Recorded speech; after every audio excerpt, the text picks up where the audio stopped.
3 weeks from now, I'd be sitting in a courtroom, staring at my son across the aisle. But that morning, I was just trying to board a plane home. The airport smelled like stale coffee and floor polish. My best friend Harold, widowed last year, stood beside me, clutching his passport like it was a lifeline. We were tired, sunburned, ready to go home. The trip had been strange. Generous, yes, but strange. My son Daniel had booked it all. Said I needed a break to clear my mind. Said Harold should come too. You both deserve it, he'd said. I believed him. We handed over our tickets. The agent scanned mine, then Harold's, then frowned. Sir, I'm not seeing a return ticket for either of you. I blinked. What do you mean? She turned the monitor toward me. Empty fields. No return flight. No record. I felt my stomach drop. But we have the confirmation emails, I said, pulling out my phone. Look, Daniel booked it. Round trip. She glanced at the screen, then back at me. This confirmation only shows departure. Nothing else. Harold shifted beside me. Is this some kind of glitch? The agent's voice softened. You'll need to speak with the booking agency. We stepped aside. I dialed Daniel. No answer. I tried again. Straight to voicemail. Harold looked pale. Hamza, something's wrong. I nodded slowly. I think you're right. We sat in the terminal for hours. I called the airline. They confirmed no return tickets, no record of payment, no refund, nothing. I called Daniel again and again. Still nothing. At 3:17 p.m. I got a text. Hey Dad, hope you're enjoying the trip. Talk soon. No mention of the ticket. No apology. Just casual. I stared at the screen. My hands were shaking. Harold leaned in. This doesn't make sense. Why would he do this? I didn't have an answer.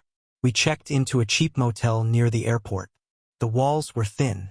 The air smelled like mildew. Couldn't sleep. At 2:43 a.m., I opened Daniel's email confirmation again. Something caught my eye. The sender wasn't the airline. It was a third-party booking site I'd never heard of. I clicked the link. This itinerary has been deleted. Deleted. I felt cold. The next morning, Harold suggested we visit the hotel we'd stayed at earlier in the trip. Maybe they have records. Maybe they can help. We took a cab. The driver barely spoke English. The ride was silent. At the hotel, the manager recognized us, smiled, then hesitated. I'm sorry, he said. You're not supposed to be here. I frowned. What do you mean?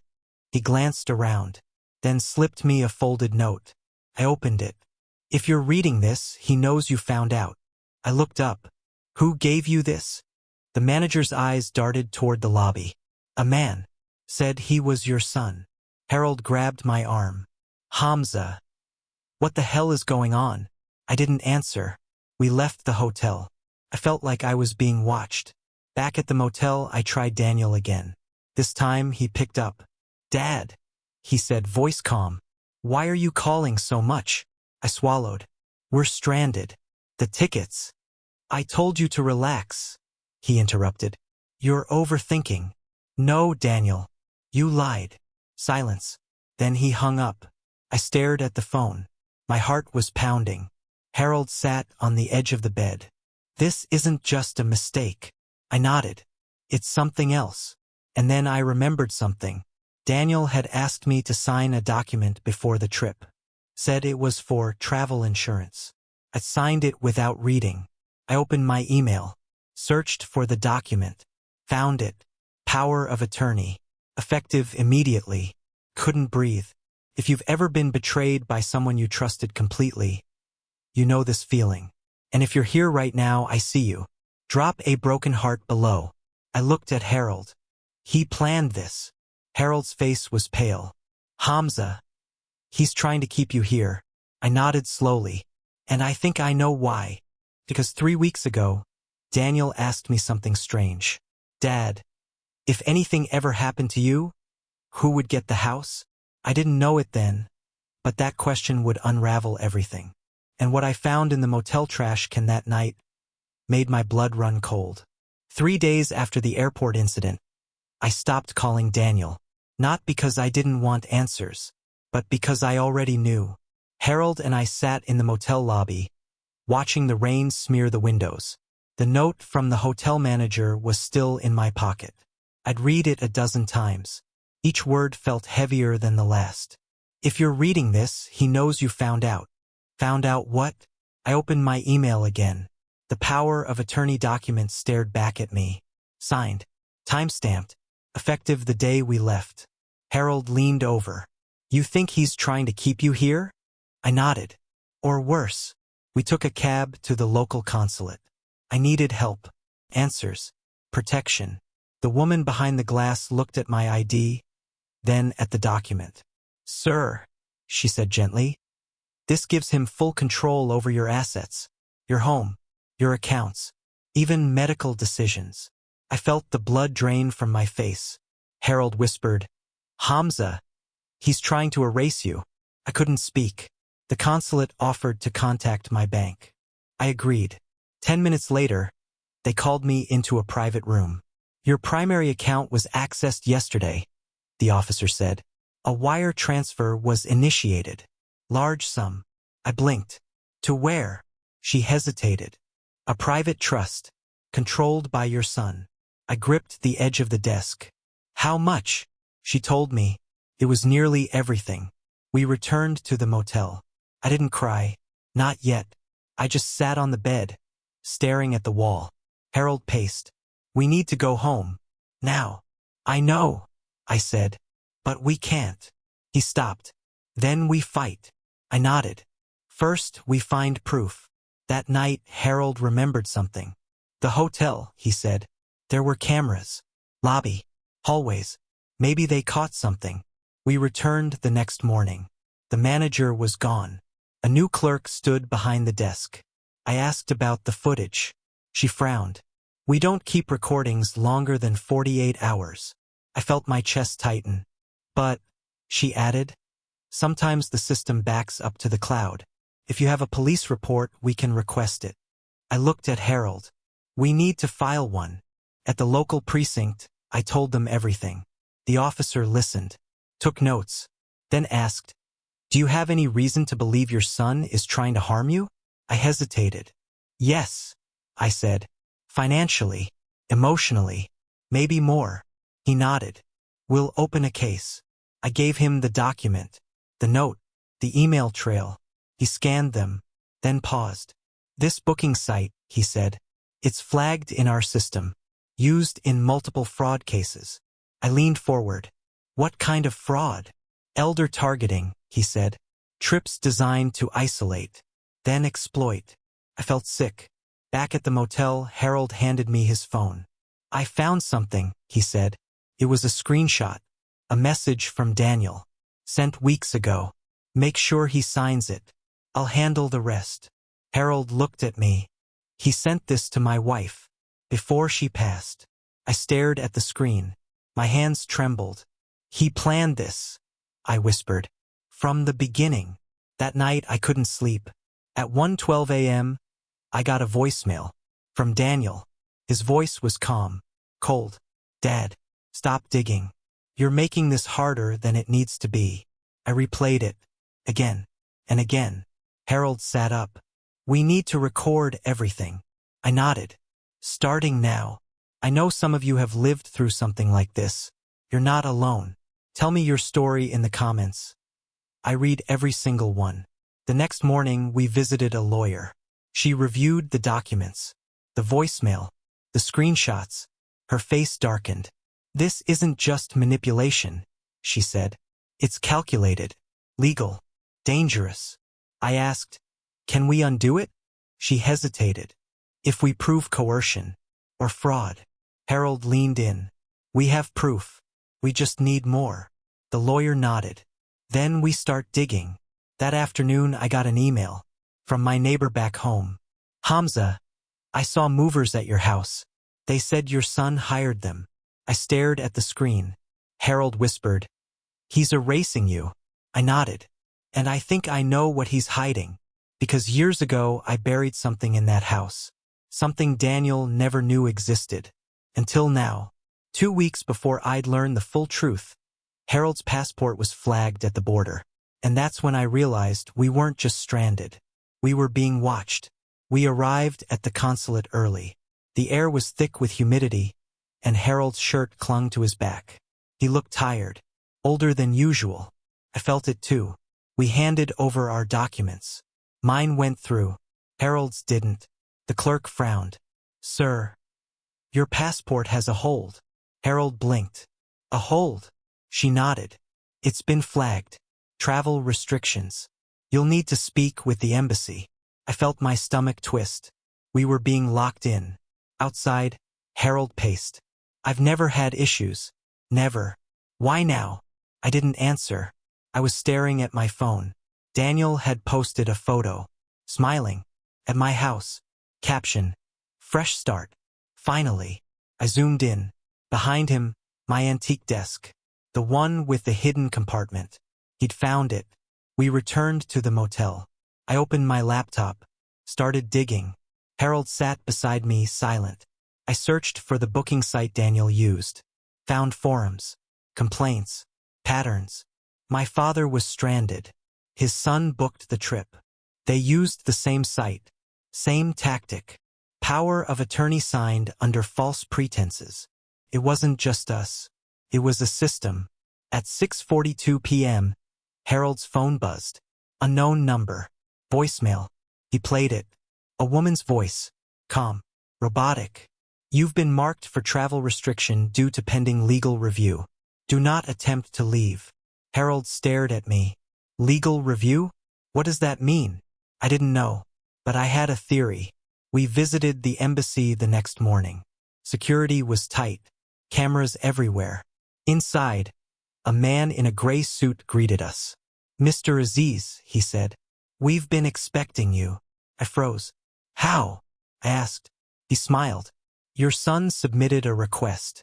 Said you were experiencing cognitive decline. That you might attempt to flee." I felt the room tilt. Harold stepped forward. "That's a lie." The man nodded. "We know. But the paperwork is convincing." I sat down. My legs were shaking. He handed me a folder. Inside, medical forms. Signed. Stamped. Diagnosis, early onset dementia. I whispered, "I've never seen this." He nodded. "But your signature's here. Forged. Pause right now. What do you think I found in that envelope? Seriously, drop your guess below. I'll respond to the closest answer." We left the embassy in silence. Back at the motel, I opened the folder again. Inside was a second document. Transfer of property. 1128 Willow Lane. My house. Signed. Notarized. Dated 2 days after we left. Harold whispered, "He's taking everything." I nodded.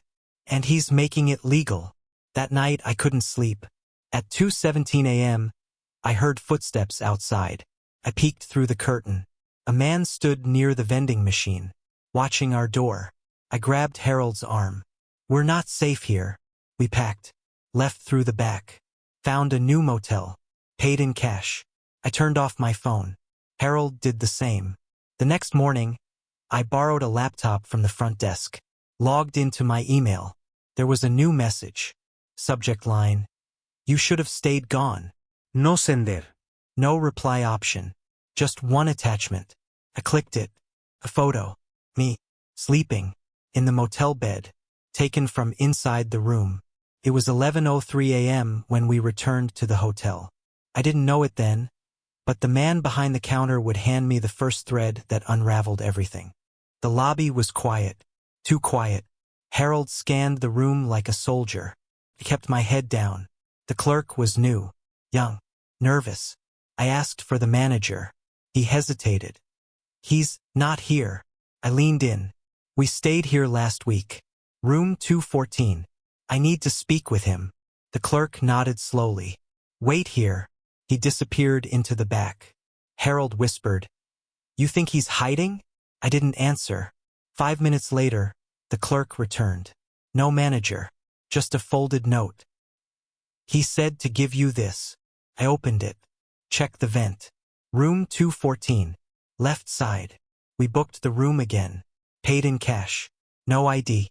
Inside, everything looked the same. Beige walls. Stiff sheets. That same flickering lamp. Harold climbed onto the dresser. Unscrewed the vent. Inside, a flash drive. I stared at it. He knew we'd come back. Harold plugged it into his laptop. One folder. No label. Inside, video files. Security footage. We clicked the first one. It was grainy. Black and white. Dated the night we left. Daniel. In the lobby. Talking to the manager.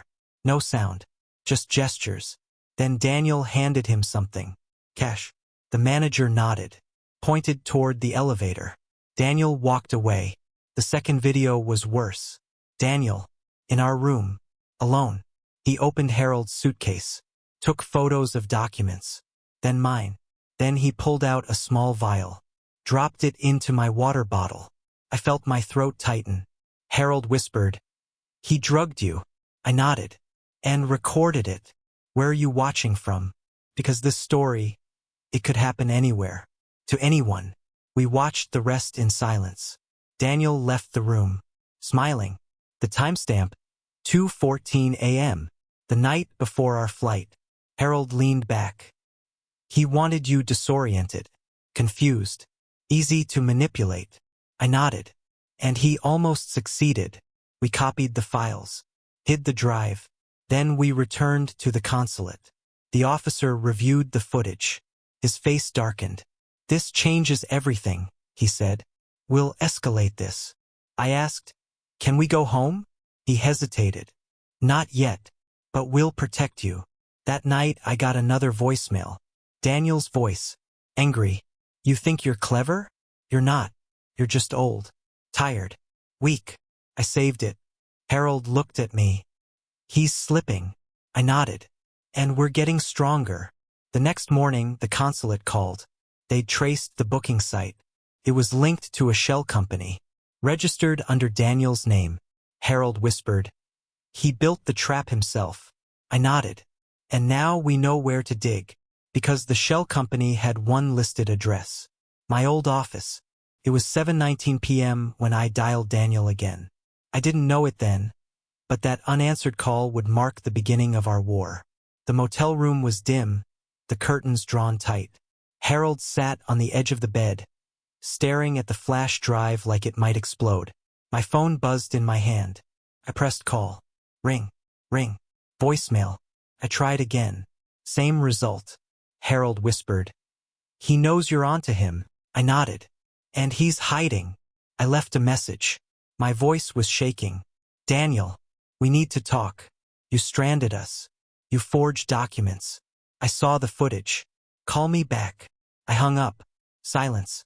Then, at 8:03 p.m., a text arrived. "Stop embarrassing yourself. You're not coming back." I stared at the words. My chest tightened.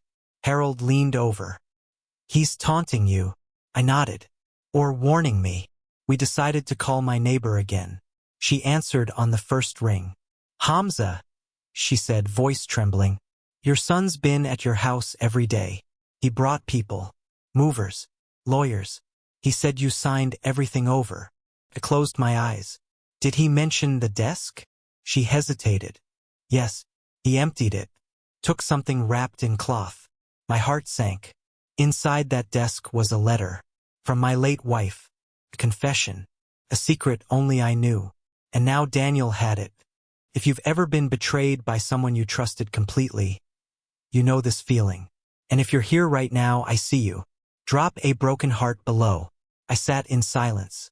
Harold whispered, "What was in the letter?" I shook my head. Something that could destroy him. Or me. At 9:47 p.m., my phone rang. "Daniel." I answered. "Why are you doing this?" His voice was calm. Too calm. "Because you don't deserve it." I swallowed. "Deserve what?" He paused. "The house. The money. The legacy. You wasted it. I'm fixing it." I felt my throat tighten. "You're stealing." "No," he said. "I'm taking what should have been mine." Then he hung up. Harold stared at me. "He's rewriting history." I nodded. And he's using my own signature to do it. The next morning, the lawyer called. She'd reviewed the footage, the documents, the voicemail. Her voice was sharp. This isn't just fraud. It's premeditated. He's building a case against you. I frowned. Against me? Yes, she said. He's claiming you're incompetent, that you signed everything willingly, that you're paranoid. I felt the room spin. Harold whispered. He's turning you into the villain. That night I couldn't sleep. I replayed Daniel's words in my head. You don't deserve it. At 2:11 a.m., I checked my email. New message. No sender. Subject. Proof. Attachment. A video. I clicked it. Daniel. Sitting at my desk. Reading the letter aloud. My wife's voice. Written in ink. Now twisted by his mouth. Hamza never told you the truth. He kept secrets. He lied. I felt my chest tighten. My hands shook. Harold whispered.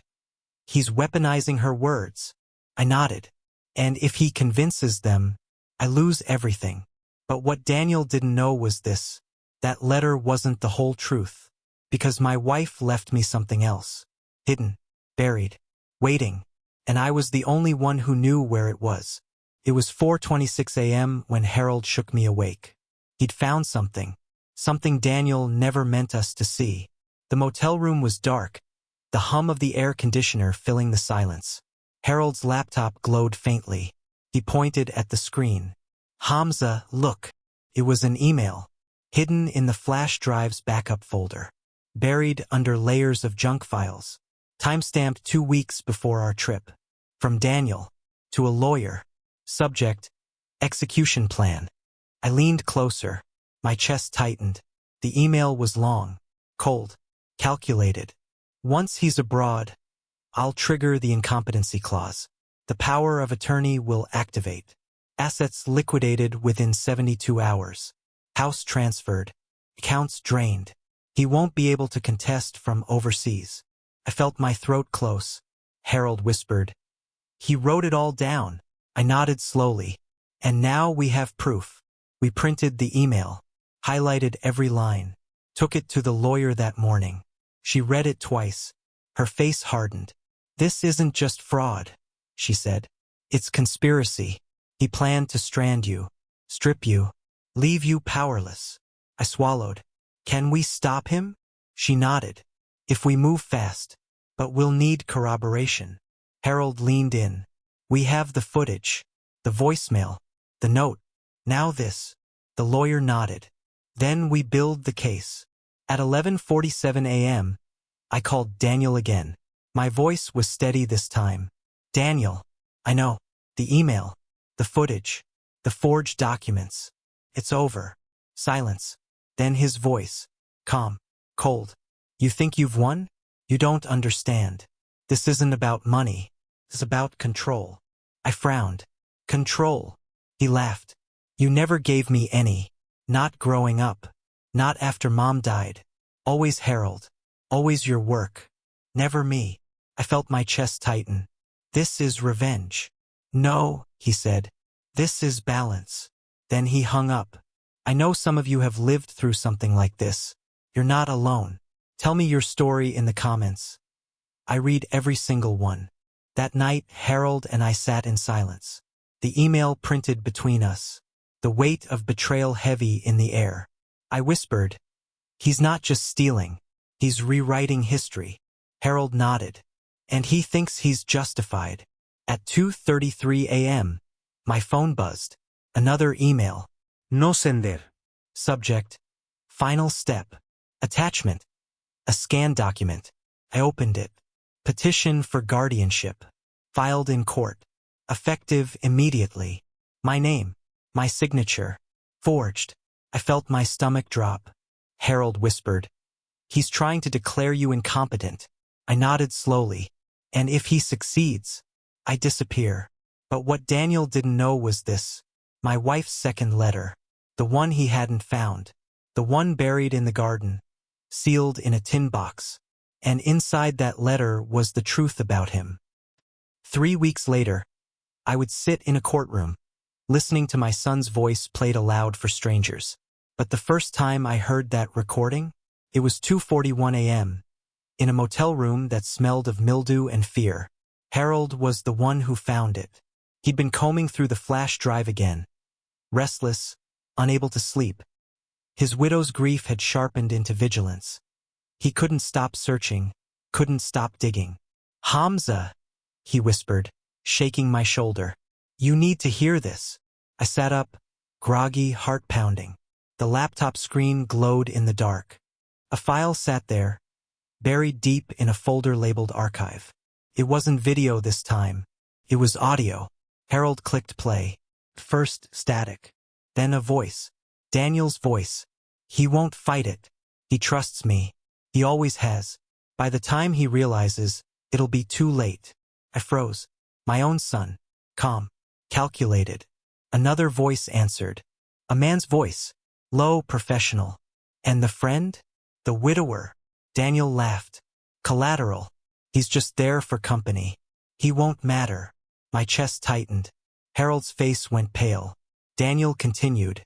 "Once Dad signs, I'll move fast. The house, the accounts, everything. He won't even know until it's done. And if he tries to fight, I'll have proof he's unstable. I've already drafted the medical forms." The other man asked, "And if he comes back?" Daniel's reply was colder than anything I'd ever heard. "He won't. I'll make sure of it." The recording ended. Just static. I sat there, staring at the screen. My hands trembled. My throat was dry. Harold whispered. "He planned everything. Even me." I nodded slowly. "He didn't just betray me. He erased me." The motel room felt smaller. The air heavier. I replayed the recording. Again. And again. Each word cut deeper. Looking back now, I should have known. It was 2 months earlier. Daniel had asked me to sign a stack of papers. Insurance, he said. Travel coverage. I didn't read them. I trusted him. He smiled that day. Too wide.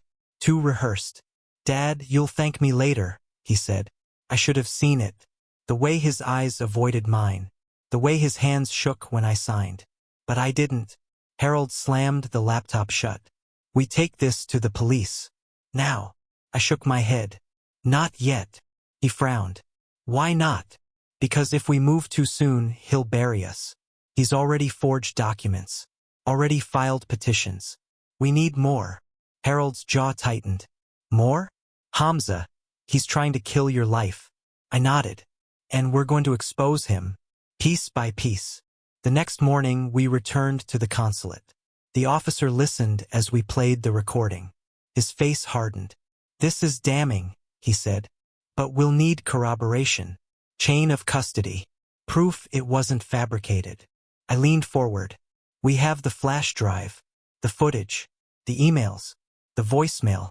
It's all connected." He nodded. "Then we build the case." That night I sat alone. Harold had fallen asleep, exhausted. I stared at my phone, at Daniel's photo, smiling, at my desk. I whispered to myself, where did I go wrong? Memories flooded back. His childhood, his laughter, his mother's funeral, the nights I held him when he cried. And now this, my son, my blood, plotting to erase me. At 3:12 a.m., I found another file, hidden deeper. This one was longer. Daniel again, talking to the same man. "If he resists, I'll use the letter." Mom's words. Twist them. Make him look guilty. Everyone believes the dead. The man asked, "And if the friend testifies?" Daniel laughed. "He's grieving. He's unstable too. No one will listen." I felt my chest tighten. My wife's memory. My best friend's grief. All weapons in his hands. If you've ever been betrayed by someone you trusted completely, you know this feeling. And if you're here right now, I see you. Drop a broken heart below. The next day, I called Daniel again. He answered this time. "Dad," he said, voice calm. "Why are you making this harder?" I swallowed. "I heard the recording." Silence. Then he laughed. "You think anyone will believe you? You're old. Confused. Overseas. I've already filed the papers." I whispered, "You're destroying me." No, he said. I'm freeing myself. Then he hung up. Harold sat on the bed, head in his hands. He doesn't even see you as human anymore. I nodded. He sees me as an obstacle, Harold whispered, and me as collateral. I put a hand on his shoulder. We'll fight. Together. We met the lawyer again, played the recordings, showed the emails. She leaned back, eyes sharp. This isn't just fraud. It's psychological warfare. He's building a narrative. You're unstable. Harold's grieving. He's the responsible son. That's how he'll win. I whispered. Unless we expose him first. She nodded. Then we need witnesses. People who know you. People who can testify. That evening, my neighbor called again. Hamza, she said, voice trembling. Daniel's been telling people you're sick, that you're in treatment overseas, that you signed everything over willingly. I closed my eyes. He's rewriting history. She hesitated. And he brought someone to the house. A woman. Lawyer, maybe. They were laughing. My chest tightened. He's celebrating. That night, I remembered the second letter. My wife's words. Buried in the garden. Sealed in a tin box. Daniel hadn't found it. Not yet. Inside that letter was the truth. About him. About us. About everything. And if I could retrieve it, I could destroy his narrative. At 1:47 a.m., I heard footsteps outside again. I peeked through the curtain. The same man. Watching. I whispered to Harold. We're being followed. He nodded. Then we move. We packed. Left through the back. Took a cab to another motel. Paid in cash. I turned off my phone. Harold did the same. We sat in silence. Waiting. At 3:22 a.m., I found one last file. Daniel's voice. Angry. If he comes back, I'll finish it. He won't survive the trial. He won't survive me. I felt my blood run cold. Harold whispered. He's not just erasing you. He's threatening you. I nodded slowly. And now we have proof. The next morning, the lawyer called. We can use this, she said. The recordings. The emails. The footage. It's enough to open a case. I whispered. Then we fight. She nodded. But you need to be ready. Because once this goes public, he'll come after you harder. I looked at Harold. At the flash drive. At the printed emails. And I whispered. Then let him come. Because what I found in that tin box would change everything. It was 10:14 a.m. when the embassy officer looked me in the eye and said the words that made my blood run cold. Mr. Aziz, according to our records, you were voluntarily abandoned. The embassy trap. The room smelled of stale paper and disinfectant. Harold sat beside me, his hands clenched tight. The officer slid a folder across the desk. Inside, stamped documents. Official. Sealed. Your son filed these, the officer explained. He claimed you requested to remain abroad, that you signed consent forms, that you relinquished your right to return. I stared at the papers. My signature was there. Perfect. Forged. Harold whispered. He's rewriting reality. I nodded slowly. And the system believes him. The officer flipped another page. Petition for guardianship. Transfer of assets. Medical declaration. All filed. All approved. I felt my chest tighten. Approved. He nodded. The court accepted them. You've been declared legally incompetent in absentia. Harold slammed his fist on the desk. This is insane. He's alive, coherent, standing right here. The officer sighed. I believe you, but the paperwork is airtight. Unless you can prove fraud, the law sides with him. Looking back now, I should have known when Daniel asked me that strange question weeks earlier. Dad, if anything ever happened to you, who would get the house? I thought it was curiosity, innocent, but it was preparation. That night, Harold and I returned to the motel. We opened the flash drive again, dug deeper. Buried in the files was another email. From Daniel, to the same lawyer. Once the embassy confirms abandonment, he's finished. He won't be able to contest. The house will be mine. The accounts drained. The legacy rewritten. I felt my throat close. Harold whispered, "He's using the system against you." I nodded. "And he's winning." At 7:32 p.m., my neighbor called again. Her voice was frantic. "Hamza, movers came back. They took more boxes. Daniel told them you weren't coming home. He said you'd chosen to stay abroad. People believe him." I closed my eyes. "He's erasing me." She hesitated. "And he changed the locks." The next morning, we returned to the embassy. I demanded answers. The officer sighed. "Mr. Aziz, I understand your frustration, but the documents are valid. Unless you can prove coercion, the law stands." I leaned forward. "Then let me prove it." He hesitated. "Do you have evidence?" I slid the flash drive across the desk. "Play it." Daniel's voice filled the room. "He won't fight it. He trusts me. By the time he realizes, it'll be too late." The officer's face hardened. He replayed it. Twice. Finally, he looked up. "This changes things. But we'll need corroboration. Witnesses. Signatures. A trail." I nodded. "Then we'll build it." That night, Harold and I sat in silence. The embassy had acknowledged the fraud. But the system was slow. The paperwork heavy. I whispered, "He thinks he's won." Harold nodded. "But he doesn't know about the letter." I looked at him. "The one buried in the garden." Because inside that letter was the truth about Daniel. And if I could get home to retrieve it, everything would change.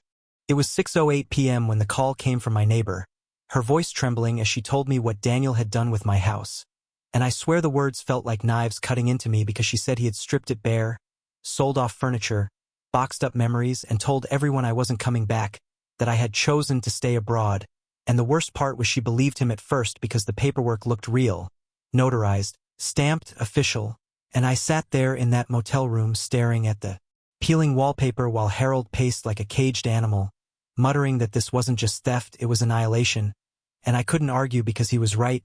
My son wasn't just stealing property, he was erasing me, rewriting me into a ghost. I remembered the smell of the garden back home, damp earth, roses my wife planted, and the tin box buried beneath the oak tree. The one Daniel hadn't found yet.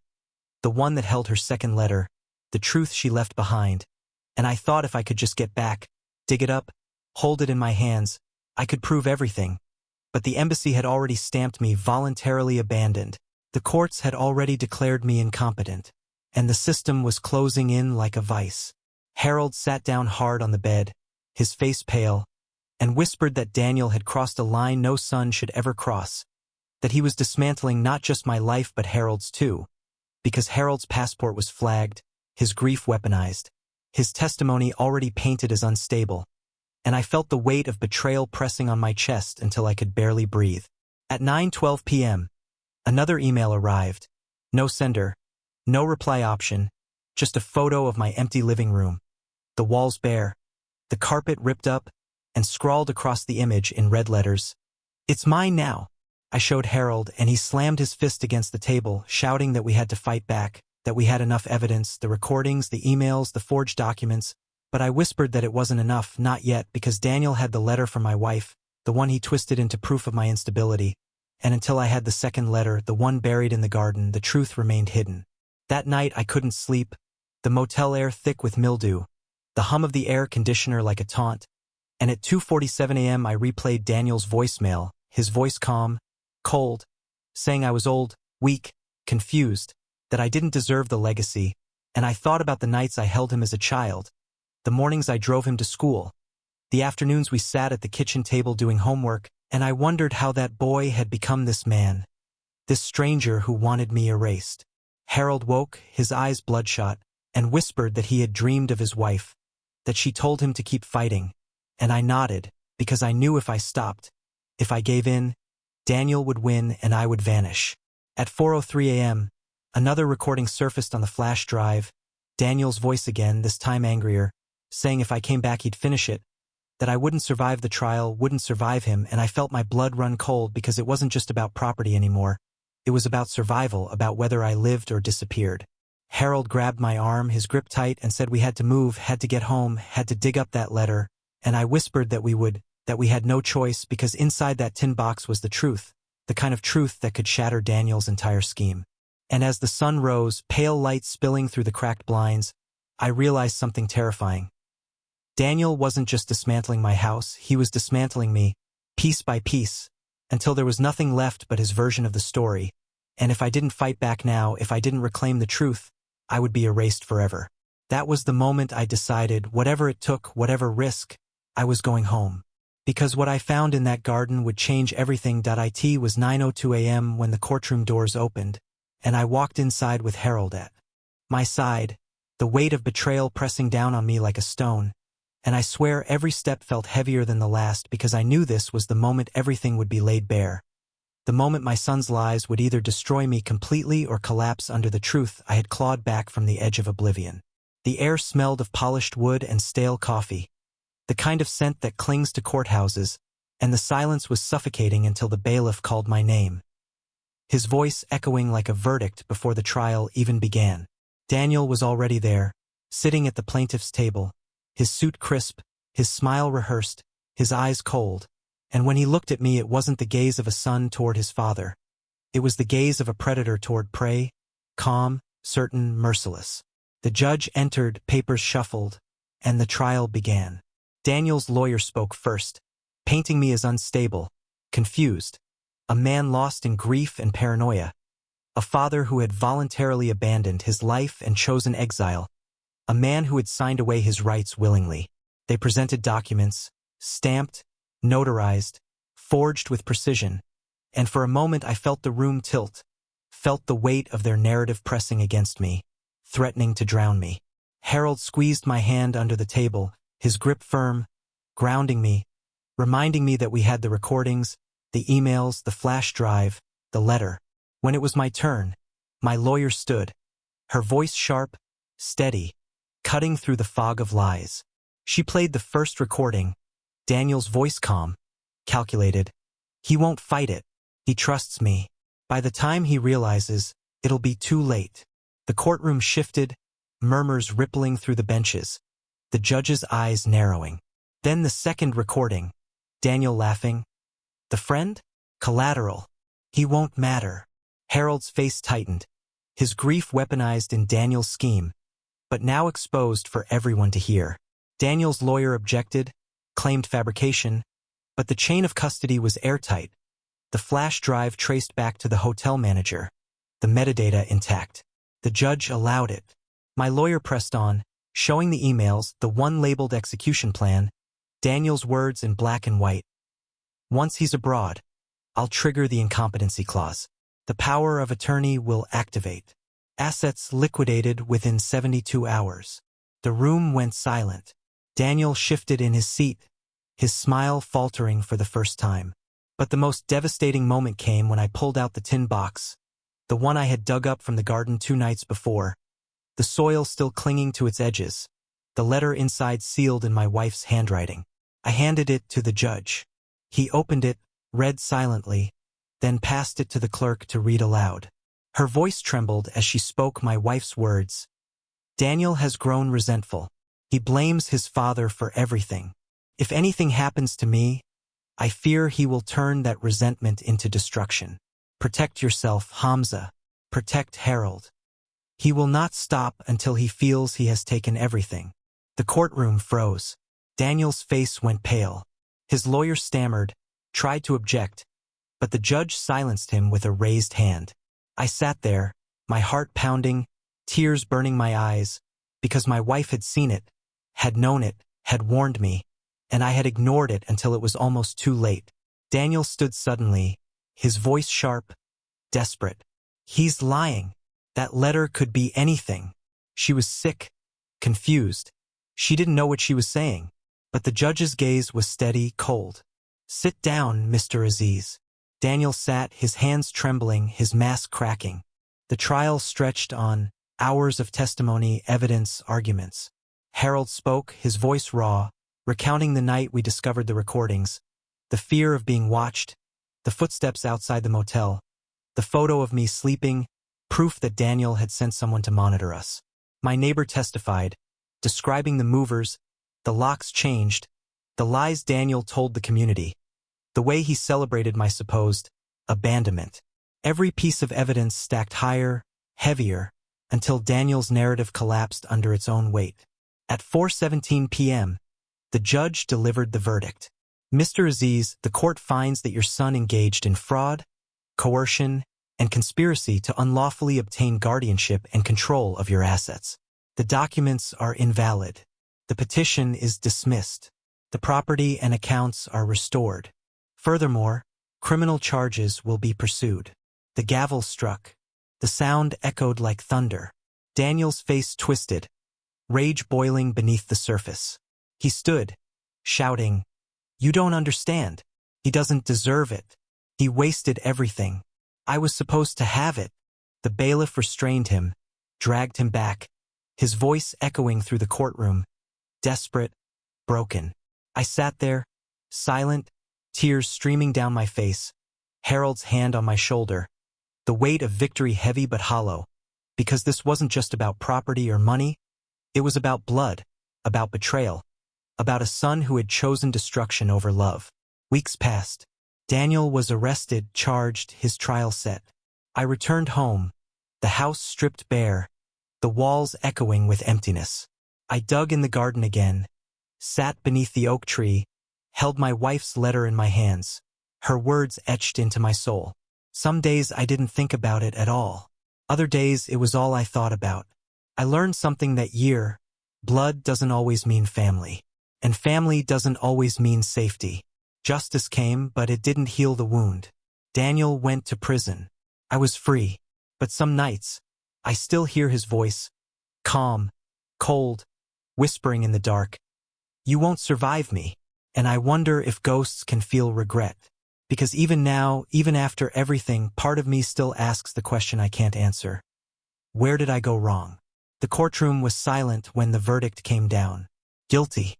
That was 18 months ago. I moved to a different state, changed my number, started over. Some days I don't think about it at all. Other days it's all I think about. And some doors, once you close them, should never be opened again. Even if someone's knocking,